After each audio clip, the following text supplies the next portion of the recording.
Hello guys, আমরা এখন অফিসে, কিন্তু বাইরে তো বৃষ্টি, কি করে যাই,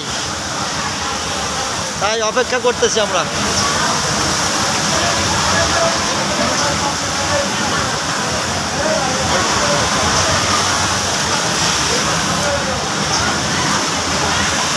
এই তো কাজ করতেছে।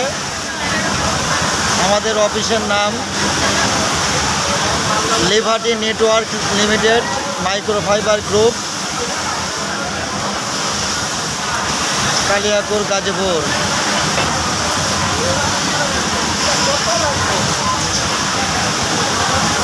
Section swing.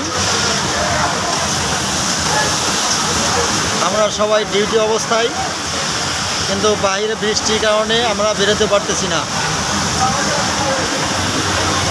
এই যে আমাদের শামীম ভাই কাজে ব্যস্ত, সবাই তার জন্য দোয়া করবেন। সে অসুস্থ, সে যেন তাড়াতাড়ি সুস্থ হয়ে যায়। আমরা সবাই দোয়া করি শামীম ভাইয়ের জন্য, আমরা সবাই দোয়া করি। শামীম ভাইয়ের জন্য আমরা দোয়া করি সবাই। শামীম ভাইয়ের যেন আল্লাহ তাআলা দ্রুত সুস্থতা দান করেন, আল্লাহুম্মা আমিন। আপনারা সবাই ভালো থাকবেন বন্ধুরা। আবার পরবর্তী ভিডিওতে দেখা হবে। আল্লাহ হাফেজ।